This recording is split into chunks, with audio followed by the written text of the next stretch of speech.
Good evening बच्चों। मैं आज की क्लास में आप सभी स्टूडेंट्स का वेलकम करता हूं, जिसमें मैं आप लोगों के साथ में मैं इंग्लिश के बारे में कुछ बातें करना चाहता हूं जो आपके लिए बहुत ही इम्पोर्टेंट है। तो अगर मैं इंग्लिश की बात करूं तो अपने आप में एक चीज़ बहुत इंपॉर्टेंट चीज़ है जो बहुत सारे एग्जाम्स में इंग्लिश आता है ना। साथ में इसके साथ में मैं एक चीज़ आपको बताने की कोशिश कर रहा हूँ जिसमें एक समझना है कि अगर कोई बच्चा ऐसा कहता है कि भाई मेरी इंग्लिश कमज़ोर है ना, तो ऐसे बच्चों को मैं वेलकम करना चाहता हूँ मैं अपने क्लास में। और साथ में अगर कोई ये बोलता है, ऐसा कोई बच्चा ऐसे बोलता है कि भाई मेरी क्या बोलना चाहिए, मैं हिंदी मीडियम से हूँ, है ना, तो इसमें भी कोई आपको प्रॉब्लम नहीं होगी। मैं ऐसे बच्चों का भी मैं अपनी क्लास में वेलकम करता हूँ, तहे दिल से वेलकम करता हूँ।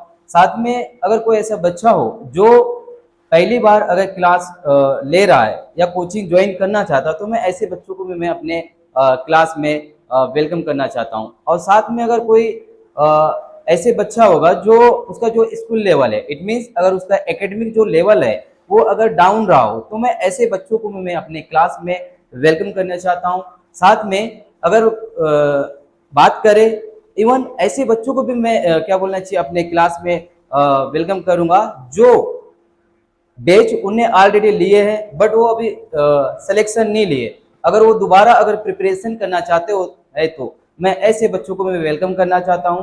और साथ में यदि आपको सिलेक्शन पाना है तो सबसे पहले जरूरी चीजें क्या होती है, सबसे पहले मैं मेरा हमेशा जो गुरु मंत्र होता है, अब की बार आखिरी बार। कहने का मतलब क्या है, आपको यदि सिलेक्शन पाना है ना, आपको यदि सिलेक्शन पाना है तो क्या करना पड़ेगा, आपको सिलेक्शन के लिए आपको तैयार रहना पड़ेगा, है ना। क्या करना पड़ेगा, आपको सिलेक्शन के लिए तैयार रहना पड़ेगा। तो अभी के जनरेशन में क्या होता है, क्या है कि जो इंग्लिश जो है ना अपने आप में इतना इम्पोर्टेंट रोल क्यों निभाता है ना। इम्पोर्टेंट इसलिए है, तो मैं उसी चीज को मैं आप लोगों के साथ में, अगर आप इसके लिए तैयार हो, अगर मैं आप लोगों का वेलकम कर रहा हूं तो मैं अगर मैं आप इसके लिए तैयार हो तो मैं आप लोगों के साथ हूँ। साथ होने का मतलब क्या है, मैं इतना दिल से मेहनत करूंगा, है ना, 2026 के लिए आपकी सिलेक्शन के लिए मैं इतना मेहनत करूंगा। और मुझे इसके साथ साथ में आप लोगों से भी सपोर्ट चाहिए होगा। साथ में मुझे ना सबसे जो मेन पॉइंट है, मुझे आप लोगों की तरफ से मुझे 3 चीजों की जरूरत पड़ेगी। कितनी चीजों की जरूरत पड़ेगी, पहली चीज जो है, मैं आप लोगों की तरफ से मुझे डेडिकेशन की जरूरत पड़ेगी। किसकी जरूरत पड़ेगी, डेडिकेशन। डेडिकेशन का मतलब क्या होता है, जिसे हिंदी में कहा जाता है लगन कहा जाता है। जब भी मैं क्लास जो अगर मैं प्रोवाइड कर रहा हूं ना, तो आपको मैं ना किसी भी क्लास को ना डेडिकेशन के साथ में आपको पढ़ना है। सेकंड थिंग क्या चाहिए मुझे आप लोगों की तरफ से, मुझे आप लोगों की तरफ से चाहिए था कंसिस्टेंसी। क्या चाहिए था, कंसिस्टेंसी चाहिए। क्योंकि कंसिस्टेंसी के विदाउट विदाउट कंसिस्टेंसी, आप यदि मैं आपके सामने क्लास जो दे रहा हूं ना, तो आपको कंसिस्टेंसी के साथ में क्लास को अटेंड करना है। एंड थर्ड वन जो है ना, है द मोस्ट इंपोर्टेंट चीज है जो आपको मैं बताना चाहूंगा। सबसे पहले चीज है रिवीजन। क्या चाहिए होगा, रिवीजन की जरूरत पड़ेगी। साथ में प्रैक्टिस, है ना, क्या करना होगा, आपको प्रैक्टिस करना पड़ेगा, है ना। मेनली बात यह है कि आप लोगों की तरफ से मुझे डेडिकेशन की जरूरत पड़ेगी, साथ में कंसिस्टेंसी चाहिए। यानी मतलब मैं आपको क्लास जब भी दूंगा ना, तो आपको कंसिस्टेंसी के साथ में आपको क्लास अटेंड करना पड़ेगा, साथ में रिवीजन देना पड़ेगा, साथ में उन्हीं प्रैक्टिस करना पड़ेगा, है ना। प्रैक्टिस का मतलब यह है कि जो भी मैं आपके सामने जो मैं कंटेंट दूंगा ना, तो उन्हीं का आपको रिवीजन करवाऊंगा, साथ में प्रैक्टिस करवाऊंगा, है ना। तो ऐसे ही सिलेक्शन आपको मिलेगा। अदरवाइज आप ये सोचो कि मैं कहीं से जुगाड़ हो जा, है ना, या बिना मेहनत के अगर कोई ऐसा हो तो नेक्स्ट तो इम्पॉसिबल होगा ना आपके लिए। तो मैं ये चाहूंगा कि ये 3 चीजों में आप लोगों से मैं चाहूंगा, है ना। पहली चीज है, तो प्रॉब्लम ये आती है कि भाई, प्रॉब्लम कहने का मतलब क्या है कि इंग्लिश जो है इतना इंपॉर्टेंट क्यों है ना। इंग्लिश जो है इतना इंपॉर्टेंट क्यों रोल निभाता है, इंग्लिश अपने आप में इतना इंपॉर्टेंट रोल क्यों निभाता है, क्या कारण है इसके पीछे, है ना। तो इंपॉर्टेंट आप अच्छे से जानते हो। तो वैसे तो अगर मैं बताऊं कि इंग्लिश जो होता है अपने आप में, समझने की कोशिश करना, बहुत सारे ऐसे एग्जाम्स होते हैं जिसमें हमें इंग्लिश देखने को मिलता है। बात करें अगर मैं एसएससी की बात करूं, है ना, एसएससी जो पेपर, एसएससी का कोई भी पेपर हो, जैसे CGL, CGL, MTS, CPO, CHSL, steno, है ना, या फिर स्टेनो, या फिर एक एग्जाम आता है जिसे कहा जाता है जीडी, मतलब जनरल ड्यूटी का एग्जाम आता है ना। तो ये इंपॉर्टेंट क्यों है? अगर आप देखोगे ना तो इंग्लिश में अगर देखोगे ना तो कहने का मतलब क्या है, इतना इंपॉर्टेंट क्यों है? अभी ये चीज समझना है कि एसएससी का कोई भी आप अगर एग्जाम देते हो, एग्जाम देने के बाद में अगर सिलेक्शन पाते हो, तो सिलेक्शन में कभी कभी ऐसा भी होता है कि ऐसे बहुत सारे ऐसे डिपार्टमेंट आपको मिलते हैं जिसमें आपको इंग्लिश में ही वर्क करना पड़ता है। तो ये आपके लिए इंपॉर्टेंट समझना बहुत जरूरी है। कोई भी एग्जाम की आप तैयारी करते हो तो सबसे पहले जो मेनली होता है, जो एसएससी कंडक्ट एंड एसएससी जो कंडक्ट करता है, जिसके द्वारा कंडक्ट करते हैं, जैसे हो गया सीजीएल हो गया, जो सबसे बड़ा एग्जाम होता है। नेक्स्ट आपके सामने एमटीएस, सीपीओ, सीएसएसएल, है ना, स्टेनो, एंड लास्ट वन जो है जीडी। इसके अलावा और भी पेपर होते हैं। एंड ये तो हो गया आपका फर्स्ट वाला। एंड सेकंड अगर बात करेंगे इसी प्रकार से, जो ये भी अपने आप में इंपॉर्टेंट, टीचिंग। अगर कोई ऐसा बच्चा हो जो टीचिंग के एग्जाम की तैयारी कर रहा हो, है ना, टीचिंग एग्जाम, है ना, कोई भी अगर टीचिंग एग्जाम की बात करें तो प्राइमरी लेवल में जो एग्जाम आता है जिसमें पीआरटी, है ना, पीजीटी, या फिर टीजीटी, इसको हम पीजीटी बोल सकते हैं, या फिर अगर देखा जाए के वीएस, एनवीएस, या फिर एसएससी लेवल का जैसे बात करें डी ट्रिपल एस बी, है ना। तो ये जितने भी एग्जाम्स होते हैं, जैसे हो गया पीआरटी जो प्राइमरी लेवल में आता है, पीआरटी, टीजीटी, पीजीटी, या फिर अगर केंद्रीय विद्यालय जिसे कहा जाता है केंद्रीय विद्यालय संगठन, या एनवीएस हो गया पे क्या बोलना चाहिए स्टेट लेवल का जो है डी ट्रिपल एस बी, है ना। तो यही जो पेपर होते हैं इसमें जनरल क्वेश्चन पूछे जाते हैं, है ना। इसमें आपको जनरल पेपर होता है जिसमें एक पेपर 1 से भी इसको जानते हैं, है ना, जिसमें आपको अगर मैं इसमें जनरल इंग्लिश में इसको इंग्लिश पूछा जाता है जिसमें, और यहाँ पे मैं आप लोगों की मदद करूंगा अगर मैं आपकी कोई भी ऐसा बच्चा हो जो टीचिंग एग्जाम की तैयारी करता हो, है ना। पहली चीज ये हो गया। एंड अगर बात करें हम थर्ड वन, जो और भी एग्जाम होते हैं जैसे हो गया डिफेंस, है ना।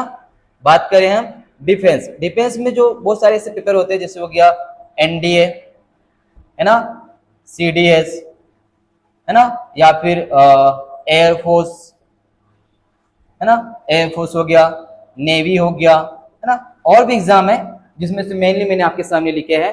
तो ये तो चीज हो गया थर्ड वन। और भी एग्जाम होते हैं जैसे बात करें हम बैंकिंग, है ना, बैंकिंग में जैसे आईबीपीएस, बैंकिंग में एसबीआई, है ना। इसमें बहुत सारे ऐसे एग्जाम्स होते हैं। फोर्थ नंबर पे आता है जो स्टेट लेवल में पूछा जाता है एग्जाम, स्टेट लेवल जैसे एसएससी अपने आप में खुद ही कंडक्ट करता है, जिसमें एसएससी स्टाफ सिलेक्शन, है ना, जिसके लिए अगर आप बात करें जैसे एग्जांपल के लिए हरियाणा स्टाफ सिलेक्शन कमीशन जो होता है ना। तो ये जो जितने भी आपके सामने जो एग्जाम्स है, जैसे एसएससी जो कंडक्ट करता है, एसएससी के द्वारा कंडक्ट किए जाने वाले सीजीएल हो गया, एमटीएस हो गया, सीपीओ हो गया, सीएचएसएल हो गया, स्टेनो हो गया, या क्या बोलना चाहिए जीडी हो गया, है ना। सेकंड थिंग, टीचिंग एग्जाम में अगर कोई बच्चा ऐसा कोई एग्जाम तैयारी कर रहा है जिसमें प्राइमरी लेवल पे आता है पीआरटी, टीजीटी या पीजीटी हो गया, है ना, केंद्रीय विद्यालय संगठन जिसे कहा जाता है ना, या एनबीएस हो गया, या डी ट्रिपल एस बी आता है। ये जनरल पेपर होता है जिसमें पेपर 1 के नाम से जानते हैं, जो उसमें इंग्लिश पूछी जाती है ना। और इसमें अगर आप इसमें क्या बोलना चाहिए टीचिंग एग्जाम के लिए आप कोई भी अच्छा अगर तैयारी कर रहा हो तो मैं वहां पे इंग्लिश के लिए आपकी मदद करूंगा। एंड थर्ड जो आपके डिफेंस में आप देखोगे NDA, CDS, air force, and next one है आपका नेवी करके है। एंड फोर्थ नंबर पे आप देखोगे बैंकिंग में एसबीआई, है ना, क्लर्क जो होता है। और स्टेट लेवल में आप पूछोगे जैसे एसएससी अपने आप में कंडक्ट करता है। तो ये जितने भी एग्जाम्स होते हैं ये बहुत इंपॉर्टेंट चीज है। अब आपके मन में क्वेश्चन आ रहा होगा कि भाई ये जितने भी एग्जाम्स होते हैं इनके पीछे कहानी क्या है। कहानी क्या है का मतलब क्या होता है कि इनका जो पढ़ने के पीछे मतलब इन एग्जाम को सिलेक्शन पाने के लिए जो आपको सबसे इम्पोर्टेंट चीज क्या होगी, इम्पोर्टेंट चीज में ये होगी कि सिलेबस क्या चाहिए। भाई भाई अगर पढ़ने के लिए आपको क्या चाहिए, तो कोई भी एग्जाम की आप तैयारी कर रहे हो इनमें से, तो फिर आपको सिलेबस कौन कौन सा आएगा। तो मैं थोड़ा इनको बता देता हूं आपको, एक मिनट वेट करना।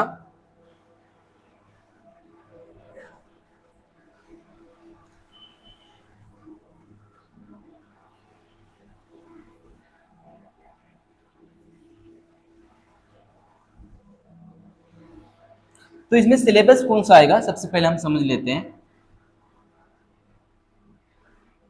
है ना। सिलेबस इसमें कौन कौन सा आ सकता है। तो देखा जाए तो सबसे पहले जो इम्पोर्टेंट चीज है, सिलेबस को भी 3 हिस्सों में बांटा गया है।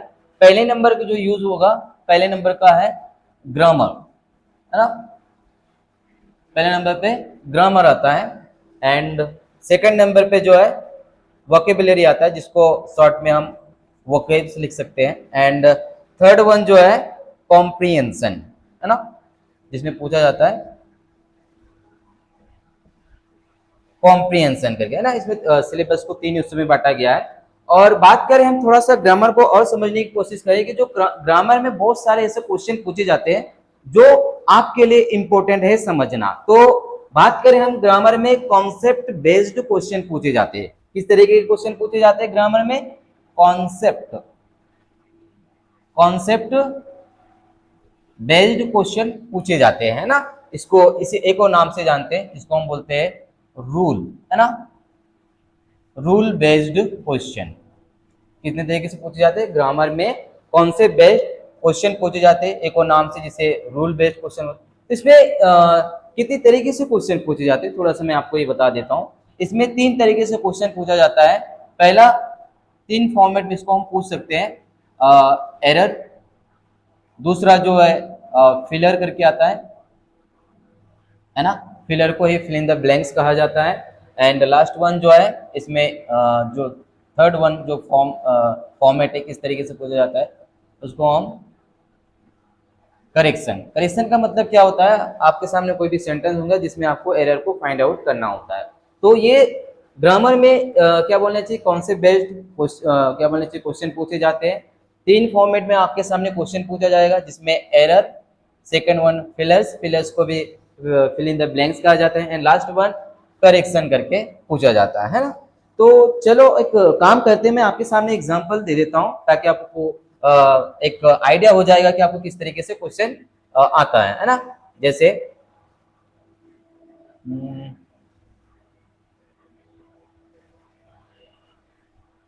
कमलेश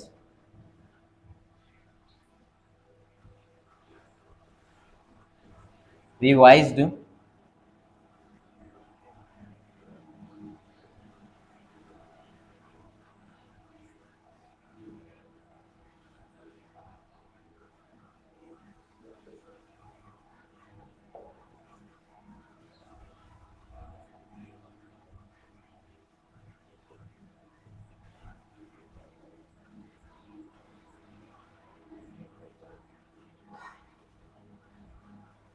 आपके सामने एग्जांपल दिया मैंने, क्या लिखा हुआ है, Kamlesh revised through his notes before the exam. आपके सामने एक सेंटेंस दिया, तो अगर आप इसको डीपली अगर देखोगे इस सेंटेंस को, तो सबसे पहले आपको यह जानना जरूरी है किसमें इस सेंटेंस दिया जाएगा जिसमें से आपको करेक्शन या एरर को फाइंड आउट करना है, किसमें गलती क्या है। तो अगर आप डीपली तरीके से समझने की कोशिश करोगे तो सबसे पहले आपको जो है ना सबसे जरूरी क्या चीज होगी, आपका कॉन्सेप्ट बेस्ड अगर क्या बोलना चाहिए स्ट्रॉन्ग रहेगा, तभी आप इस सेंटेंस में अगर कोई एरर है या कोई एरर ना हो तो आपको इजीली आपको आइडेंटिफाई कर सकते हो। अगर आपको कोई भी कॉन्सेप्ट बेस्ड अगर कॉन्सेप्ट स्ट्रॉन्ग नहीं होगा कॉन्सेप्ट, तो आप डेफिनेटली आप उस चीज को क्या बोलना चाहिए, किसी भी सेंटेंस में एरर को फाइंड आउट नहीं कर सकते। तो मैं अच्छे से अगर कॉन्सेप्ट बेस्ड आपको भी अच्छे से सिखाया जाएगा, ताकि जब मैं स्टार्ट करेंगे ना कॉन्सेप्ट बेस्ड टॉपिक वाइज पढ़ेंगे तो आपको बहुत इजीली समझ में आएगा। साथ में क्वेश्चन भी प्रैक्टिस करेंगे। तो ये चीजें हम कहाँ पढ़ेंगे, समझ में कब आएगा, जब आपका कॉन्सेप्ट बेस्ड जो कॉन्सेप्ट जो होगा वो स्ट्रॉन्ग तरीके से आप समझ जाओगे, है ना। तो अगर मैं थोड़ा सा इसको इंडिकेट कर देता हूं, जिसमें अगर बात करें कमलेस अपने आप में इस सेंटेंस का सब्जेक्ट हुआ, रिवाइज्ड अपने आप में वर्ब हुआ, है ना। देखो, और उसी के बाद में through a her notes before the exam, clear है। तो इसको अगर डीपली अगर समझने की कोशिश करें तो इसमें तो चलो इसको हम पार्ट में बांट देते हैं। इसको मैं ए नाम दे देता हूं एंड सेकंड बी, है ना, एंड थर्ड इसको हम मान लेते हैं, है ना। तो आपको एरर फाइंड आउट करना है, अगर ए पार्ट में कोई एरर हो या बी पार्ट में एरर हो या फिर सी पार्ट में एरर हो, तो कैसे फाइंड आउट करना। अगर आपके सामने ए पार्ट में कोई एरर हो तो इसमें आप फाइंड कर सकते हो, या बी में कोई एरर हो तो इसमें फाइंड कर सकते हो, या सी में कोई एरर हो तो इसमें फाइंड आउट कर सकते हो। लेकिन अगर हम बात करें किसी भी सेंटेंस में अगर कोई एरर ना हो तो डी को आपको मार्क करना पड़ेगा, है ना, क्लियर है। तो इसमें अगर डीपली अगर समझने की कोशिश करो तो इसमें कोई भी मुझे ऐसा लग रहा है, देखो, Kamlesh revise through his notes before the exam, तो मुझे ऐसा समझ में आ रहा है कि इसमें कोई एरर नहीं है, तो आपका जो आंसर होगा वो डी मार्क होगा, है ना। तो इस तरीके के सेंटेंस में से हमें एरर को फाइंड आउट करना होता है। बात तो ये इस तरीके से क्वेश्चन हो गया। थोड़ा इसको ना एक फिलर्स के बेस में आपको बता देता हूँ कि फिल इन द ब्लैंक्स में किस तरीके के क्वेश्चंस आते हैं। तो समझने इसको मैं यहाँ से एक एक्सपेरिमेंट करता हूँ, जिसमें इसको मैं हटा देता हूँ। इसको आपके सामने ये अपने आप में ब्लैंक हो गया, है ना। एंड अगर बात करें इसमें आपको चॉइसेस दिए जाएंगे। पहला चॉइसेस बना देता हूँ जिसमें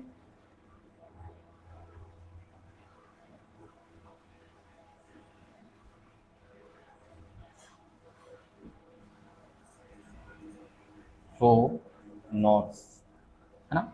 एक और बना लेता हूँ जिसमें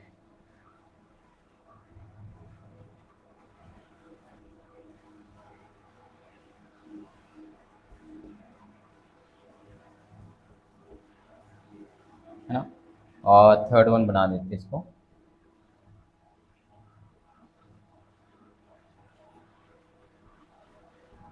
सोली इज नोट्स, है ना। एक और बना लेते हैं, इसमें हम बना लेते हैं हिज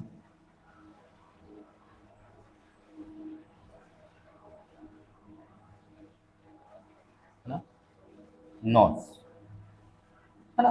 फिर इनमें से आपको चॉइस करना होता है कि फिल इन द ब्लैंक्स में क्या मतलब आंसर आना चाहिए। तो देखो, सबसे पहले बच्चा कहता क्या है कि इसमें से आपके चॉइसेस को फिल इन द ब्लैंक्स बनना है, तो सबसे पहले वो जचाने की कोशिश करने लग जाता है। किस तरीके से करने लग जाता हूँ, जचाने की कोशिश करता है। सबसे पहले क्या बोलना चाहिए, अगर ये वाला आपके सामने जो ऑप्शन है इसको यहाँ पे रखने की कोशिश करता है। जच रहा तो ठीक है, और नहीं जच रहा तो, है ना, वो तो अलग ही बात हो गया। एंड इस प्रकार से, लेकिन सबसे पहले आपको एक चीज के हाथ में आपको समझना है कि अगर देखो आंसर तो इजीली होगा, कॉन्सेप्ट के बेस पे आपको किसी भी क्वेश्चन का आंसर को फाइंड आउट कर सकते हो, बट आंसर को फाइंड करना इजी है, लेकिन बाकी के जो ऑप्शंस है गलत क्यों है वो भी आपको पता होने चाहिए।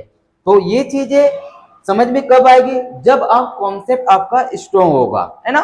जब भी आपका कॉन्सेप्ट आगे क्या बोलना चाहिए स्ट्रॉन्ग होगा ना, तभी आप इस सेंटेंस में फिल कर सकते हो, मतलब किसी भी सेंटेंस से एरर आप फाइंड आउट कर सकते हो।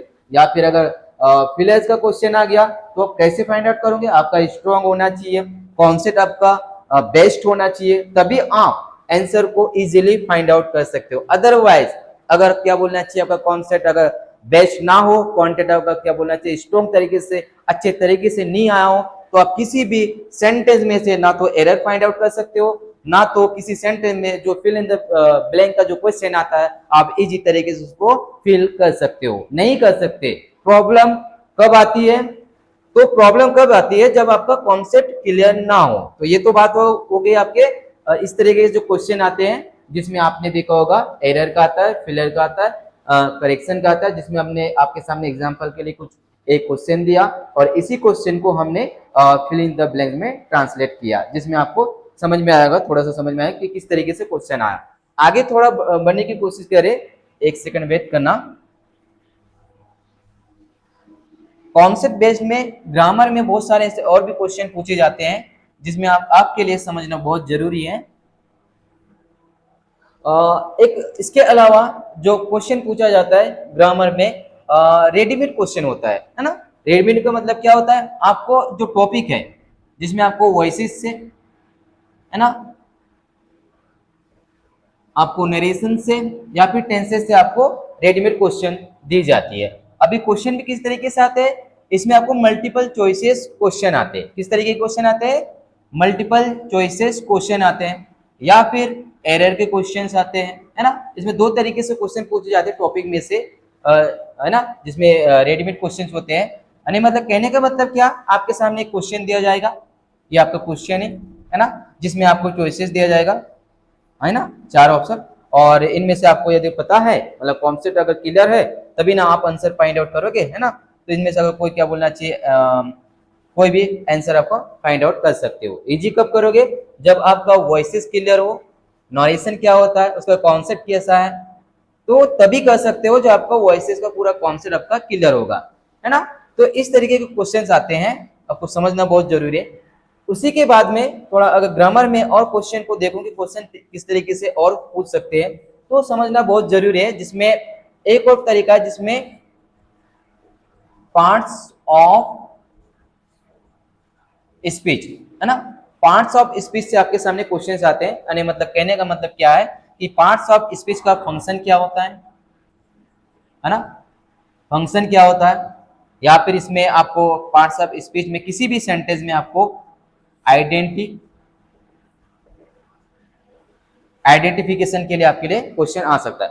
कहने का मतलब क्या है कि पार्ट्स ऑफ स्पीच में से किसी भी सेंटेंस में आपको आइडेंटिफाई करना होता है। अब आइडेंटिफाई क्या करना होता है, पार्ट्स ऑफ स्पीच वो वही वर्ड हो गए जो आपको आइडेंटिफाई करना। जैसे एग्जांपल के लिए noun, pronoun, adjective, verb, adverb, conjunction, preposition and last one जो इंटरजेक्शन है, ये अपने आप में वर्ड ही है। और मतलब कहने का मतलब क्या है, यही किसी भी सेंटेंस में यूज होते हैं, और अपने को पता होना चाहिए कि इन वर्ड्स को हम इजीली कैसे आइडेंटिफाई कर सकते हो। तो अगर इसके पीछे जैसे मैंने आपके सामने जो बहुत सारे एग्जाम्स जो पेपर जो होते हैं, वो पेपरों में पार्ट्स ऑफ स्पीच में से क्वेश्चन पूछे जाते हैं, आइडेंटिफाई करने का क्वेश्चन आता है। और साथ में किसी भी सेंटेंस में जो पार्ट्स ऑफ स्पीच जो है अपने फंक्शन किस तरीके से यूसेज होते हैं, तो ये आपको जानकारी होना चाहिए, नॉलेज होना चाहिए, है ना। तो हम ये चाहेंगे कि पार्ट्स ऑफ स्पीच में हम आपको अच्छे से डिलीवर करेंगे, है ना।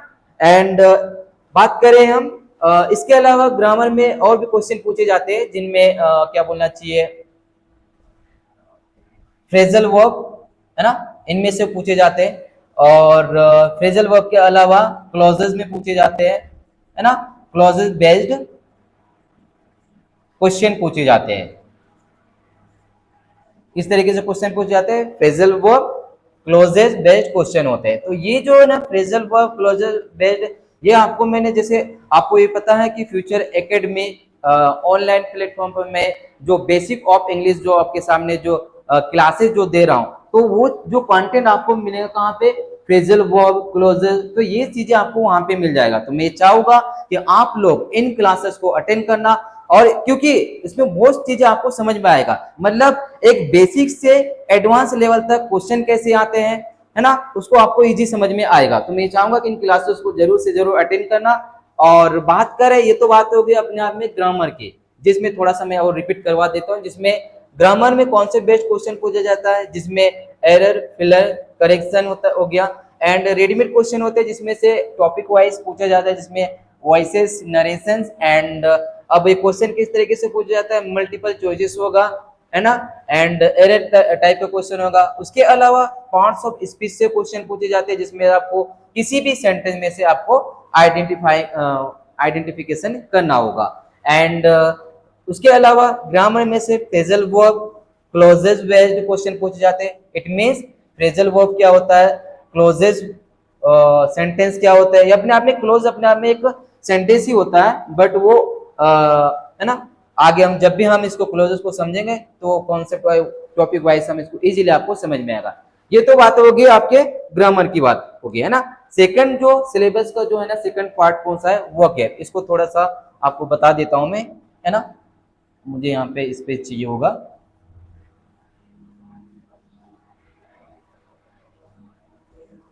एंड अगर मैं बात करूं वोकैब से जो क्वेश्चन पूछे जाते हैं, जिनमें आपके सामने सिनोनिम्स, है ना, एंटोनिम्स, है ना। सिनोनिम्स हो गया, एंटोनिम्स हो गया, इडियम, इडियम्स, फ्रेजेस, है ना, या फिर one word substitution. It means क्या होता है, वन वर्ड सब्स्टिट्यूशन का मतलब होता है हमें एक सेंटेंस में उसको आंसर देना होता है ना। ये तो हो गया आपके synonyms, antonyms, idiom, phrases, one word substitution. And उसके अलावा और बात करें तो हाँ, फ्रेजल वर्ब, है ना। ये तो बात हो गया। अच्छा, फॉरेन वर्ड, है ना, फॉरेन वर्ड्स क्वेश्चन पूछे जाते हैं, फॉरेन वर्ड्स। या एक और है जिसमें स्पेलिंग, स्पेलिंग टेस्ट, है ना। इस तरीके से स्पेलिंग टेस्ट करके क्वेश्चन आता है, किसमें आता है, वोकेब में। वोकेब में आपके सामने पूछा जाएगा सिनोनिम्स में, antonyms, idiom, phrases, one word substitution, foreign words पूछे जाएंगे या स्पेलिंग टेस्ट, है ना। तो चलो मैं एक काम करता हूँ, आपके सामने स्पेलिंग टेस्ट में से आपके सामने कुछ स्पेलिंग वर्ड देता हूँ, थोड़ा सा कि मतलब किस तरीके से स्पेलिंग टेस्ट में क्वेश्चन आता है। कैसे एक काम करता हूँ जिसमें आपको बहुत कंफ्यूजन हो जाए, ऐसे कोई वर्ड्स देता हूँ। एक तो वर्ड दूंगा जिसमें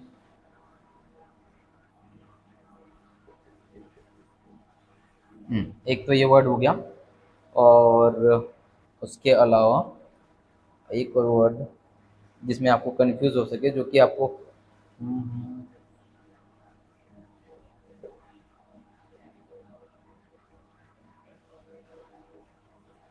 है ना। एक तो ये वर्ड हो गया कंटिन्यू, है ना। तो ये अपने आप में वर्ड कैसे बन, ये तो वर्ड तो अपने आप में स्पेलिंग में आता है, किस सही तरीके का स्पेलिंग, वर्ड अपने आप में सही क्या होना चाहिए, इसका स्पेलिंग किस तरीके से होता है ना। कंटिन्यूस का अपने आप में स्पेलिंग किस तरीके से होगा, तो ये चीजें कब समझ में आएगी, ये जब चीजें हम आपको हमारे जो आपको क्लास अटेंड करोगे ना, तो कॉन्सेप्ट के बेस को आपको वहां पे आपको समझाया जाएगा कि भाई अपने आप में स्पेलिंग वर्ड कैसे बनते हैं, और वर्ड के बनने के साथ साथ में आपका जो मीनिंग किस तरीके से सही होना चाहिए, है ना। तो सबसे पहले थोड़ा सा मैं आपको बता देता हूँ कि इसका जो एक्चुअल जो बनता है, थोड़ा इसको समझने की कोशिश करना आपने, कि अगर मैं बात करूँ इसको शब्द को मैं तोड़ना चाहूंगा, जिसमें अगर बात करें, ये होता है जियो। जियो का मतलब होता है, इसको हम इस तरीके से समझेंगे, जियो का अर्थ होता, जियो का मीनिंग होता है, अर्थ होता है ना। और बात करें इसके अलावा जो एक्चुअल में जो इसका स्पेलिंग होना चाहिए, क्या होना चाहिए, आपको यदि पता होगा तो मुझे कमेंट कर देना, है ना, वो अच्छा होगा आपके लिए। एंड इसको अगर जियो, जियो का मीनिंग क्या होता है, अर्थ होता है।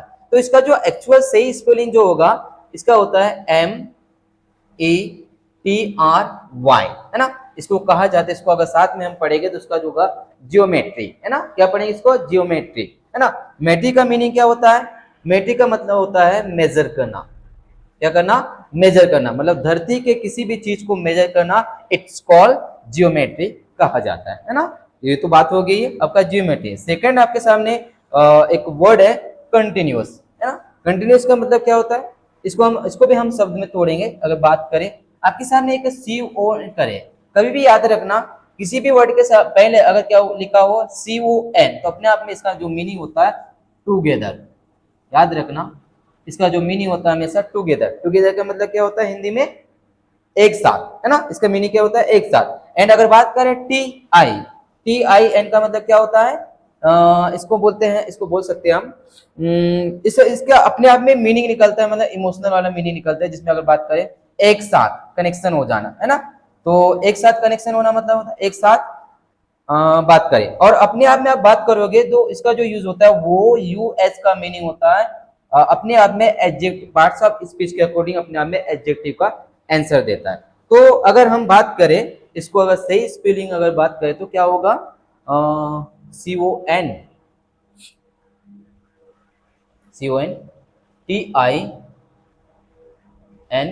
इस बीच में क्या आना चाहिए, बात करें वो OUS का, तो एडजेक्टिव आंसर हुआ पार्ट्स ऑफ स्पीच के अकॉर्डिंग। लेकिन अगर बात करें स्पेलिंग जो आना चाहिए UOUS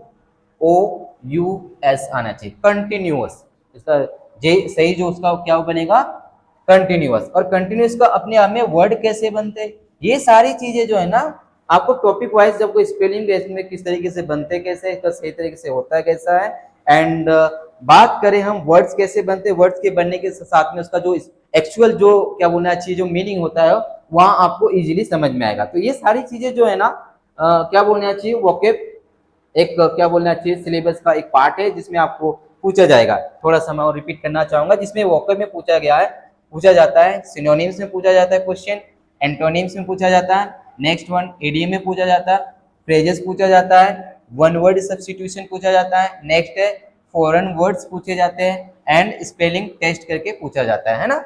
तो ये तो बात होगी अपने आप में वोकेब की बात करें। हम बात करें अब नेक्स्ट आपके सामने कॉम्प्रिहेंशन है ना। तो थोड़ा इसको मुझे और स्पेस चाहिए होगा, थोड़ा सा बात कर लेते हैं इसको आगे, है ना। कॉम्प्रिहेंशन को समझना क्या है, सबसे पहले मैं थोड़ा सा इसको कॉम्प्रिहेंशन को समझना क्या है थोड़ा सा इसमें एक चीज और बता देता हूं आपको। ग्रामर का मतलब क्या होता है, ग्रामर का हिंदी मीनिंग होता है व्याकरण। क्या होता है, व्याकरण होता है ना। एंड अगर बात करें वोकेब, वोकेब का मतलब क्या होता है शब्द, शब्दों का भंडार है ना, इसको हम ऐसे बोल सकते हैं। और कॉम्प्रिहेंशन का मतलब क्या होता है, कॉम्प्रिहेंशन का मतलब क्या होता है एबिलिटी, यहाँ पे पता है क्या होता है ability to read, ability to read and understand. It means इसका मतलब क्या हुआ, कंप्रेशन मतलब क्या होता है, यानी कि आपके सामने कोई भी पैसेज दिया जाएगा, आप उस पैसेज को पढ़ के समझ के आपके अंदर की एबिलिटी को जांचा जाता है कि आप उस पैसेज को पढ़ के कितना समझ पाते हो, है ना। कॉम्प्रिहेंशन हम उसी को बोलते हैं, जैसे ability to read and understand it's called comprehension, है ना। तो जो कॉम्प्रिहेंशन से भी क्वेश्चन किस तरीके से पूछा जाता है, इसमें तीन तरीके से आपके सामने क्वेश्चन पूछे जाते हैं। कितने तरीके से, तीन तरीके से। पहली चीज रीडिंग,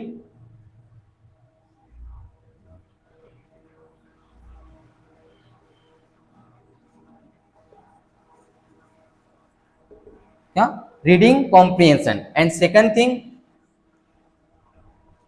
क्लोज टेस्ट, है ना। एंड थर्ड वन, तीसरा जो पूछा जाता है पैराजम्बल, है ना। इसमें आपको किस तरीके से पूछा जाता है पैराजम्बल, है ना। इसमें तीन तरीके से आपके सामने क्वेश्चन पूछे जाते हैं, जो सबसे बहुत इंपॉर्टेंट चीज है समझना। तो ये तो बात होगी अपने आप में सिलेबस की बात होगी, है ना। किसकी बात होगी, सिलेबस की बात। मतलब कहने का मतलब क्या, आप किसी भी एग्जाम की तैयारी कर रहे हो तो उसके पीछे आपको पता होना चाहिए, नॉलेज होना चाहिए कि इसमें सिलेबस कौन कौन सा आ सकता है। जैसे अब आपके सामने मैंने जो बताया है, तो ग्रामर में इसमें तीन हिस्सों में बांटा गया है, जिसमें ग्रामर आता है, ग्रामर में बहुत सारे क्वेश्चन पूछे जाते हैं, जिसमें आपको कॉन्सेप्ट बेस्ड क्वेश्चन पूछा जाता है। मतलब कॉन्सेप्ट बेस्ड का मतलब क्या होता है, इसमें तीन तरीके से आपके सामने क्वेश्चन पूछे जाते हैं। कितने तरीके से, तीन तरीके से क्वेश्चन पूछे जाते हैं। कहने का मतलब क्या, एरर टाइप आता है जिसमें क्या बोलना चाहिए, एक तो फिलर करके, फिलर्स का मीनिंग क्या होता है फिल इन द ब्लैंक्स आता है, और एक आता है करेक्शन करके आता है ना। और साथ साथ में ग्रामर में और क्वेश्चन पूछे जाते हैं जिसमें रेडीमेड क्वेश्चन होते हैं, जिसमें टॉपिक वाइज आपके सामने क्वेश्चन दिए जाते हैं। बात करें हम वॉइसेस, नरेशन, टेंसेस के बेस पे आपके सामने क्वेश्चन आते हैं। इसमें भी आपको चॉइसेस क्वेश्चन आते हैं, मल्टीपल चॉइसेस दिए जाएंगे जिसमें से आपको आंसर को फाइंड आउट करना होता है। एंड अगर बात करें पार्ट्स ऑफ स्पीच में से आपको भी क्वेश्चन पूछे जाते हैं, जिसमें आपको किसी भी सेंटेंस में से आपको आइडेंटिफाई करना होता है। मतलब कहने का मतलब होता है जो पार्ट्स ऑफ स्पीच जो है ना, किसी भी सेंटेंस में किस तरीके से उसका फंक्शन होता है, कैसे हम किसी भी सेंटेंस से पार्ट्स ऑफ स्पीच को आइडेंटिफाई कर सकते हैं। तो ये चीजें आपको समझ में कब आएगा, जब आप क्लास अटेंड करोगे, है ना। तो मैं चाहूंगा कि आप लोगों से मेरा ये अनुरोध है, रिक्वेस्ट है कि आप मेरी क्लास को अटेंड करिए। और चीजें ये छोटी छोटी चीजें, क्योंकि जब तक आप छोटी छोटी चीजों को मतलब क्या बोलना चाहिए समझोगे नहीं, तो एक बेसिक से एडवांस लेवल तक समझना बहुत जरूरी है आपके लिए, है ना। तो ये तो बात होगी अपने आप में, एंड वोकेब हो गया, एंड कॉम्प्रिहेंशन बात होगी, है ना। तो अपने आप में ये सिलेबस हो गया। और फिर आपके मन में एक क्वेश्चन आ सकता है, जरूरी समझना है। तो क्वेश्चन क्या आएगा, सबसे पहले मैं इसको थोड़ा सा मैंने रब आउट कर देता हूँ, थोड़ा सा बताना चाहूंगा लास्ट पॉइंट जो है।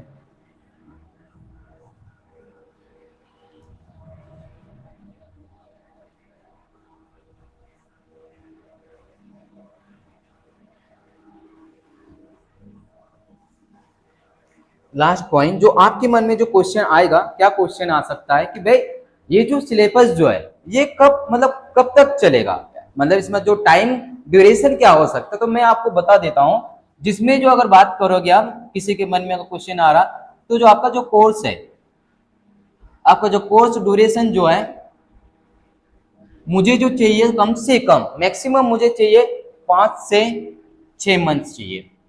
किसे कितने चाहिए? 5 से 6 मंथ चाहिए मैक्सिमम से मैक्सिमम, जो तभी हम क्या बोलना चाहिए, जितना भी सिलेबस हम उसको फिनिश कर सकते हैं। तो ये फिनिश के साथ साथ में होता क्या कि चीजें यहाँ तक तो क्लियर हो गया, और इसका जो टाइम ड्यूरेशन है, आपको नेक्स्ट जो हम क्लास जब भी हम अटेंड करेंगे, हम जब भी हम आगे जब आएंगे ना, तो ये क्लासेस आपको बताया जाएगा, टाइम का जो आपको है ना ड्यूरेशन बता दिया जाएगा। तो मैं चाहूँ बताया जो मैं आपके लिए अच्छी चीज है, और मैं चाहूंगा कि आने वाले जितने भी क्लासेस है, और मैं साथ में फ्यूचर एकेडमी प्लेटफॉर्म पर ऑनलाइन पर मैं जो बेसिक ऑफ इंग्लिश को जो मैं प्रोवाइड कर रहा हूँ, मतलब क्या बोलना चाहिए, आई थिंक मेरे हिसाब से दोनों 3 क्लासेस हो चुके हैं, तो उन क्लासेस को देखिएगा। उसके साथ साथ में आपको एक चीज समझ में आएगा, जिसमें एक बेसिक से एडवांस को समझना बहुत जरूरी है। तो इन क्लासेस को आप देखोगे ना, तो आपको जो क्वेश्चन जो आते हैं, तो उन क्वेश्चन को कैसे उसको डील किया जाता है, वो चीजें समझ में आएगा। साथ में आपको एक चीज और समझ में आएगा, जिसमें 2 चीजें आपको समझ में आएंगी, कि जो मैं आपके सामने जो क्लासेस आपको प्रोवाइड कर रहा हूं, मतलब मेरी स्पीड के अकॉर्डिंग आप उस क्वेश्चन को करोगे या नहीं करोगे, तो इन क्लासेस के माध्यम से आपको इजीली समझ में आएगा, है ना। तो ये आपका आपके सामने जो चीजें मैं आपके सामने इंफॉर्मेशन दिया, ये आपके लिए इंपॉर्टेंट है। तो मैं चाहूंगा कि अगले नेक्स्ट आने वाला जो क्लास होगा, नेक्स्ट क्लास जब भी होगा, तो आप अटेंड करना, डेली हमारे इस क्लास के साथ में अटेंड करना। तो आज के लिए हम इतना रखते हैं, है ना। एंड सभी का मैं थैंक यू कहना चाहता हूँ। Thank you very much, bye everyone.